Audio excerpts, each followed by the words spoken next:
Today's topic is anti-radiation pills. Okay, anti radiation pill के बारे में आज डिस्कस करेंगे। जैसा कि आप लोगों को पता है कि अभी रशिया यूक्रेन का वॉर चल रहा है और ये वॉर अभी भी कंटिन्यूअस चल रहा है और काफी लंबा जाने की संभावना है। और इसमें जो न्यूक्लियर पावर प्लांट है यूक्रेन का, जैपोरिजिन है ना, जैपोरिजिन है ना, जैपोरिजिन है ना, एक न्यूक्लियर पावर प्लांट है। वहां पे ये खतरा बढ़ रहा है कि वहां पे अगर बम्बार्डमेंट होता है तो वहां से रेडियो एक्टिव रेडिएशन का लीक हो सकता है ना, वहां से रेडियो एक्टिव रेडिएशन का लीक हो सकता है और वो क्या कर सकता है, और उसके एक्सपोजर से ह्यूमन के हेल्थ का लॉस हो सकता है, ह्यूमन का हेल्थ का लॉस हो सकता है, क्योंकि रेडियो एक्टिव जो रेडिएशंस होते हैं वो काफी खतरनाक होते हैं। कैंसर काउजिंग रेडिएशन होता है और म्यूटेशन वो करता रहता है ना। तो अभी बम्बार्डमेंट में क्या हो सकता है कि यूक्रेन का जो जैपोरिजिन जो आपका पावर प्लांट है उस पर अगर बम गिरा है ना, तो वहां से रेडिएशन लीक हो सकते हैं, रेडियो एक्टिव रेडिएशन, और ये ह्यूमन को बहुत बड़ा थ्रेट पहुंचा सकते हैं। और इसी को ध्यान में रखते हुए यूरोपियन यूनियन ने as a precautionary measure, European Union ने क्या किया है, decided to preemptively supply 5.5 million anti-radiation pills to be distributed among residents in the vicinity। मतलब जेप्रोजिन जो पावर प्लांट है उसके आसपास जो लोग रह रहे हैं उनमें क्या डिस्ट्रीब्यूट करना है, radiation pills, anti radiation pills है ना। 5.5 मिलियन एंटी रेडिएशन पिल को डिस्ट्रीब्यूट करने का फैसला लिया है यूरोपियन यूनियन ने। तो यहाँ पे इंपॉर्टेंट क्या है कि एंटी रेडिएशन पिल्स होते क्या है और कैसे ये वर्क करता है, क्योंकि ये आपसे पूछा जा सकता है यूपीएससी के द्वारा पीटी में भी और मेंस में भी। मेंस में भी जो चैप्टर है जीएस पेपर 3 का, उसमें साइंस का जो पोर्शन है उसमें ये पूछ सकता है ना। तो ये एंटी रेडिएशन पिल्स क्या होते हैं और कैसे वर्क करते हैं। तो एंटी रेडिएशन पिल्स का दूसरा नाम है पोटेशियम आयोडाइड है ना, पोटेशियम आयोडाइड टैबलेट। इसमें क्या होता है, एक आयोडीन का टैबलेट है एक तरह से है ना, जिसमें से आयोडीन रिलीज होता है और इसी को एंटी रेडिएशन पिल्स बोलते हैं। Are known to provide some protection in cases of radiation exposure.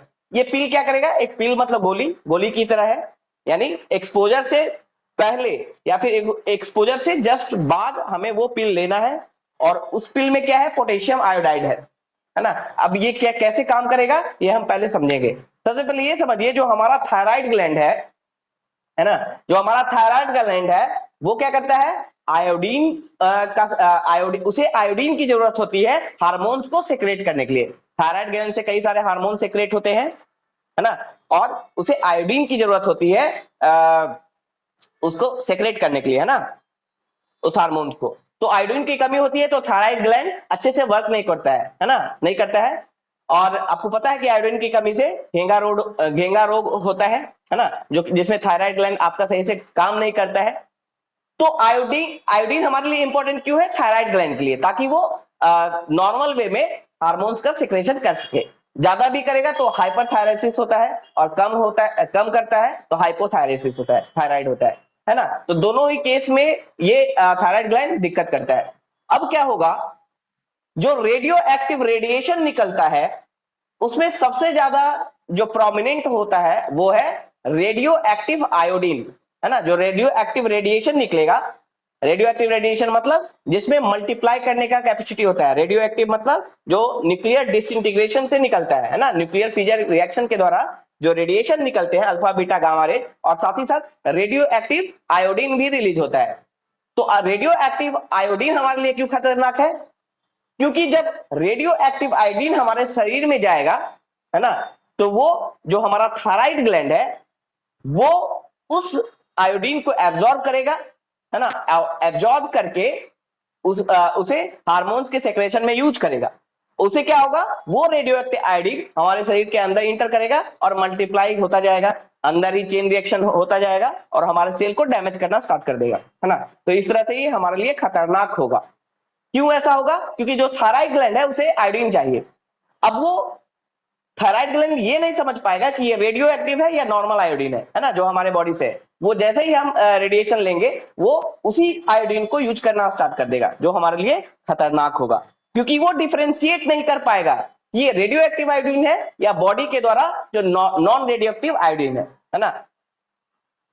तो इसीलिए हमें उस आयोडीन के एब्जॉर्प्शन को रोकना है ना। किसी तरह वो रेडियो एक्टिव आयोडीन अगर हमारे शरीर में चला भी जाता है, जो कि बहुत ज्यादा चांस है कि जाएगा, है ना, जब एक्सपोजर होगा तो उस आयोडीन को जो हमारा थायराइड ग्लैंड है उस रेडियो एक्टिव आयोडीन को ऑब्जर्व ना करे, उसका एब्जॉर्प्शन ना हो, उसे ये हमें इंश्योर करना है। तो ये जो एंटी रेडिएशन पिल है वही काम करता है। वो क्या करता है, जो रेडियो एक्टिव आयोडीन है उसको एब्जॉर्ब होने से रोकता है। कैसे रोकता है, देखिए, जब हम पोटेशियम आयोडाइड पिल्स लेंगे यानी एंटी रेडिएशन पिल्स लेंगे, तो उसमें जो आयोडीन है ना, उसमें जो आयोडीन है वो बहुत तेजी से थायराइड ग्लैंड के द्वारा एब्जॉर्ब हो जाएगा, क्योंकि इसका रेट बहुत ज्यादा होता है। तो वो बहुत तेजी, हमारा जो थायराइड ग्लैंड है वो बहुत तेजी से इस आयोडीन को एब्जॉर्ब कर लेगा। मान लीजिए हमारे शरीर में दोनों आयोडीन है, एक रेडियो एक्टिव आयोडीन भी है क्योंकि हम एक्सपोज हो चुके हैं, और एक पोटेशियम आयोडाइड भी है ना। तुरंत हमने पिल ले लिया, जैसे ही हम रेडिएट हुए तुरंत हमने पिल ले लिया, तो ये आयोडीन सबसे पहले एब्जॉर्ब करेगा थायराइड ग्लैंड, और थायराइड ग्लैंड को जितना आयोडीन चाहिए वो इस पिल के द्वारा मिल जाएगा, जो कि नॉन रेडियो एक्टिव आयोडीन है ना, और वो सैचुरेट हो जाएगा। थायराइड ग्लैंड को अब आयोडीन नहीं चाहिए, तो जो रेडियो एक्टिव आयोडीन हमारे अंदर जो पड़ा भी रहेगा उसको थायराइड ग्लैंड एब्जॉर्ब नहीं कर पाएगा और हम बच सकते हैं, है ना। लेकिन ये पूरा फुल प्रूफ नहीं है, 100% सेफ नहीं है ना, इसमें भी दिक्कत हो सकता है। और ये सिर्फ प्रिकॉशनरी मेजर है, मतलब पहले से हमने एक पिल ले लिया, है ना, पहले मतलब एक्सपोज होने से पहले हमको लग रहा है कि एक्सपोज हो सकते हैं, उससे पहले हमने पिल ले लिया, तो हमारा थायराइड ग्लैंड इस आयोडीन को लेना स्टार्ट कर दिया एब्जॉर्प्शन, और वो जब सैचुरेट हो गया थायराइड ग्लैंड तो रेडियो एक्टिव आयोडीन को लेगा ही नहीं, उसे जरूरत ही नहीं पड़ेगा, है ना। तो ये एक प्रिकॉशनरी मेजर है, और 100% सेफ है या नहीं इस पे अभी बहुत सवाल है कि 100% ये हमें रेडिएशन से बचाएगा या नहीं बचाएगा, है ना। They contain non radio active iodine, potassium iodine iodide क्या है, नॉन रेडियो एक्टिव आयोडाइड है, and can help block absorption and subsequent concentration of radio active iodine in the thyroid gland, है ना। Potassium iodide pills taken a few hours before, कुछ घंटे पहले हमें लेना रहता है, हमें लग रहा है कि हम रेडिएशन, मतलब जैसे वहां पे न्यूक्लियर संकट आ चुका है ना, वहां से रेडिएशन लीक हो चुका है क्योंकि बम्बार्डमेंट के कारण पावर प्लांट जो है वो मान लीजिए ध्वस्त हो गया और वहां से रेडिएशन लीक हुआ, तो हमें पता है कि हम रेडिएट होने वाले हैं, हम एक्सपोज होने वाले हैं, तो हम पहले ही क्या करेंगे, आयोडीन पिल को ले लेंगे, है ना। Taken a few hours before और soon after after radiation exposure, या तुरंत बाद, जैसे ही हम एक्सपोज हुए उसके तुरंत बाद भी अगर हमने वो आयोडीन पिल ले लिया, है ना, तो ये क्या करेगा, ये बहुत तेजी से एब्जॉर्ब होता है थायराइड ग्लैंड के द्वारा। ये जो नॉन रेडियो एक्टिव आयोडीन है, आयोडाइड है, पोटेशियम आयोडाइड, बहुत तेजी से थायराइड ग्लैंड के द्वारा एब्जॉर्ब होगा, थायराइड ग्लैंड उसका जरूरत पूरा हो जाएगा थायराइड ग्लैंड का। तो अब जो रेडियो एक्टिव आयोडीन हमारे बॉडी में जाएगा उसे वो एब्जॉर्ब करेगा ही नहीं, क्योंकि उसकी जरूरत ही नहीं पड़ेगी, और इससे आप उस रेडिएशन से बच सकते हैं, है ना। तो ये सारी चीजें हैं। तो इससे ये पता चल रहा है कि जो वॉर है बहुत ही बुरी स्थिति में है अभी, है ना, आगे भी ये कंटिन्यू रहने वाली है। अ, तो होप करते हैं कि ये वॉर जल्द से खत्म हो, है ना, और पीस इस्टेब्लिश हो वर्ल्ड लेवल पे। ओके।